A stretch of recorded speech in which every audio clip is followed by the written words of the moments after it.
Hey everybody, I'm just going to go over some upgrades I'm making to Scully this year. I put him on a dawn to dusk timer, and when you do that, you have to keep pressing the button to turn his eyes on, and I got tired of doing that. So what I did is I just took out the battery compartment, and there's two wires inside I soldered together to bypass the button. So just clip those off the button board in there, solder them together, and then that way, when this thing kicks on or off, and you don't have to even mess with this button here. And it was, I think I did some research on YouTube on how, what other people are doing. And apparently, not all of them came with this AC adapter option like mine did. Mine came with the AC adapter and the plug and everything. So if yours didn't come with this, and you do have to wire in one yourself, which I guess is pretty easy, but there's a bunch of YouTube videos on how to do that. And then you don't even have to mess with the button at all, because you'll use that wire in there to connect to your AC adapter wire.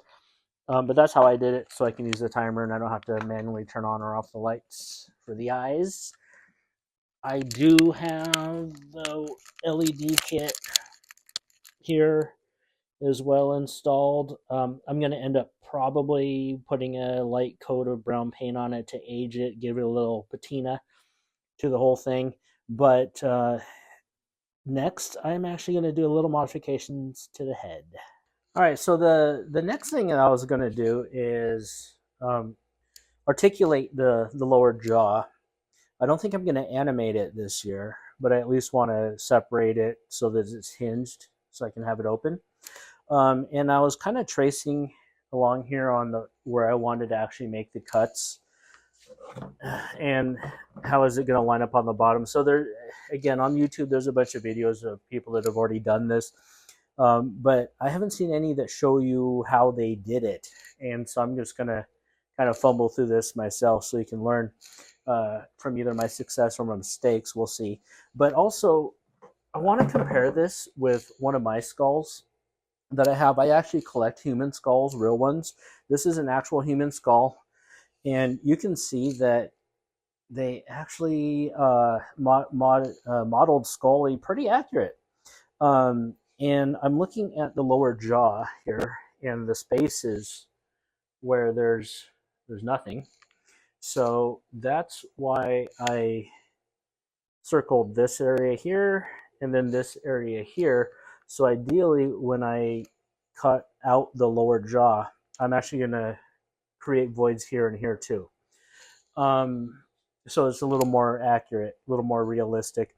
I don't think I'm going to cut this out here, because as you can see, there's a space here in this. I don't remember what this little bone is called, but that's what this is. This is trying to replicate this little open area here from a weird angle. But I think I'm just gonna kind of follow along here, going between the teeth, out to the other side, and then I'll try and trace along the inside down here, because if you look at this real skull here, if I'm real careful, what's underneath it, well, it's kind of open. I mean, this one's broken, so it has that plate missing where it connects to the vertebrae. But up here, there's nothing. So I might also do that to Scully, where I come across here, so there's some open space, so it won't look so weird when the jaw's hinged open. I don't know. I'll play around with that. First, I'll try and follow along on the inside, leave all this material, see how it looks when the jaw's open, because you're going to see this part at least, and then I might just end up cutting it back like this around there. So, but that's going to be the next step. So I have my Dremel tool here. This is the only bit I had that I think can do some cutting. It is pretty fine tip, so we'll see if it can make it through this plastic or if I'm going to snap it. But that's what we're going to try next.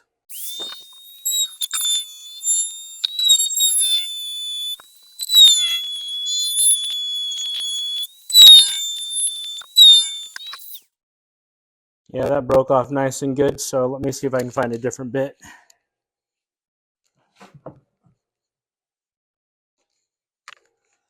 All right. Well, unfortunately, I don't have anything else that looks like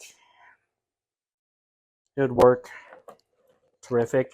So I'm going to give this little ball cutter a try.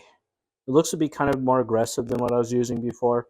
That little fine tip I was using before was kind of like a diamond coated one, so for very fine, intricate engraving and such. This might do a little bit better job of plowing through the plastic as well, because that little diamond bit was starting to melt a good amount, and it was taking forever. And I knew I was getting some resistance, so I knew it wasn't really ideal. So let's try this guy.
Okay, well, that was a task, but I did it using various bits.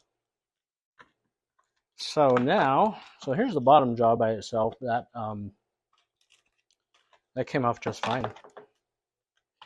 I'm gonna next kind of go around and smooth everything up, get a little more definition between the teeth here. Then the bottom, the top rather. Then the top, well, I didn't have to cut through there, but I already did. But I mean, that's going to be the bottom anyhow, so people probably won't even care about that. So the next thing I need to kind of figure out how to do is hinge the jaw in here.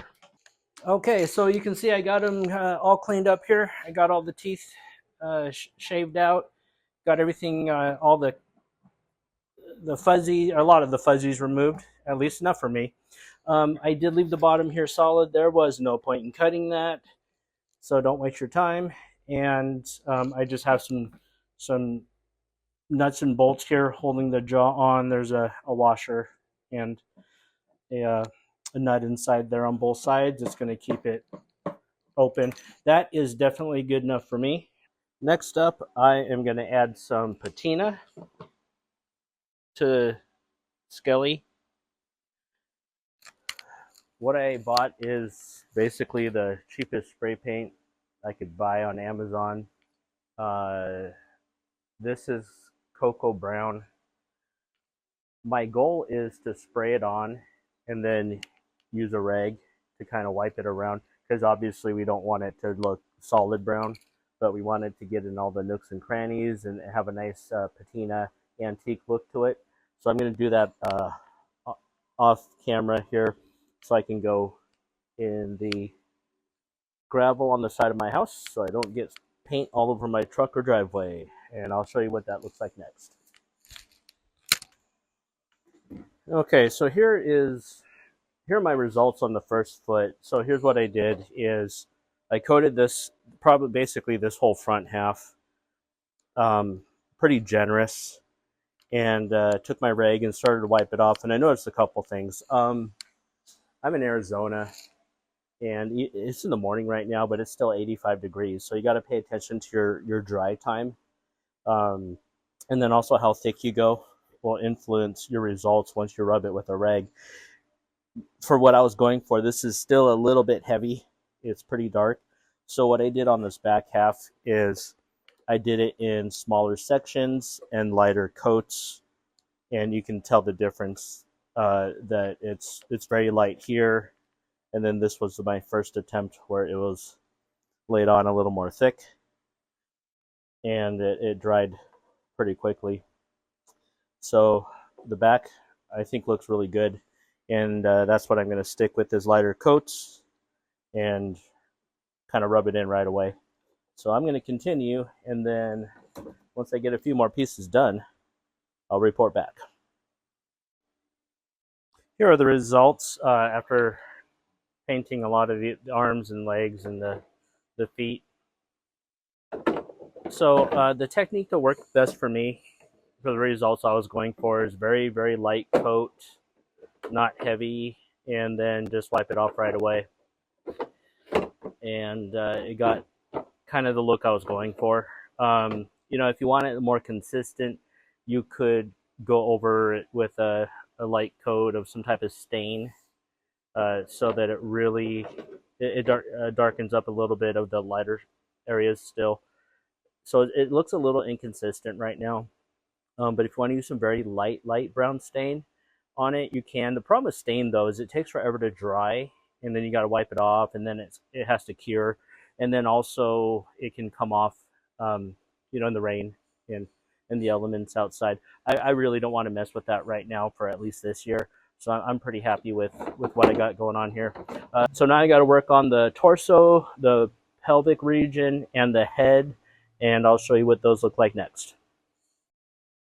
All right, so here it is, finished product for the torso and the skull and the pelvic region that's got a glare on it because it's in the sun, but I think you can kind of get the gist of it. And it basically turned out the way I was expecting it to, so I'm pretty happy with it. I did take just a black Sharpie to fill in the spaces in between the teeth, make them a little more defined and stand out.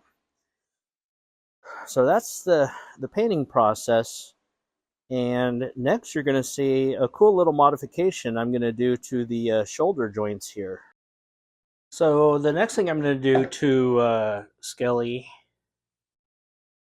is it Skelly or Scully? I'm not sure.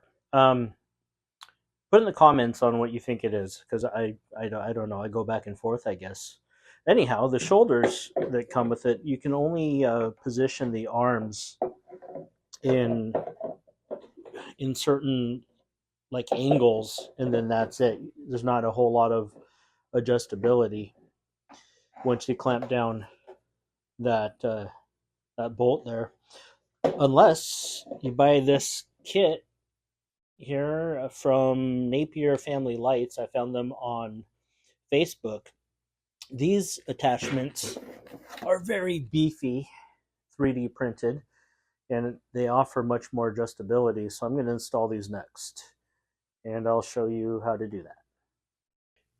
The first step is to remove that nut on the inside of the shoulder piece, and also the corresponding hex bolt that's on the outside. So that's the outside, and then that's going to be the inside there. I'm not sure the exact sizes, but I did find a hex wrench, and I'm going to take that off, see if I can get it off with these two tools. And I got that off, no problem. On to the next one. And now I got two off. That was pretty easy. On to the next step. The next step is to remove all these screws so we can remove that piece because we won't be using it. All right, next we're going to take our new pieces here, put them right there in the hole, and we're going to take those screws we just removed and put them in the outside holes, not the inside holes. And I don't think these are going to line up with the existing holes, so we're going to have to punch through the plastic. So remember, this is just plastic. If you're using a power drill, go very slow. Next, we're going to attach this piece that swivels just like this inside with that wing nut. All right, got them all installed. You definitely want that snug, that wing nut snug, because this is what's going to keep it from rotating, or part of it. There's one extra step that we'll take. So you definitely want that snug, not too loose, not too tight.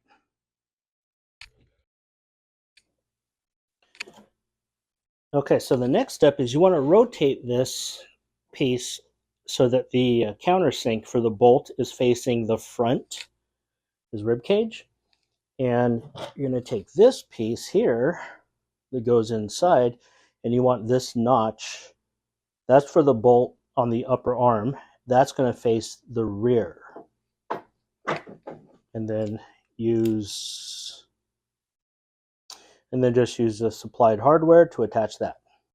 And then the next step is you're going to line up the bolt, the mounting bolt in the upper arm with that slot. And tighten that sucker down. And now your arm has a lot more adjustability. It'll swing up and down and out to inward. I know it's kind of hard to see because I don't have them fully put together, but just make sure you tighten down your bolts once you get them in the position that you want. And then there were also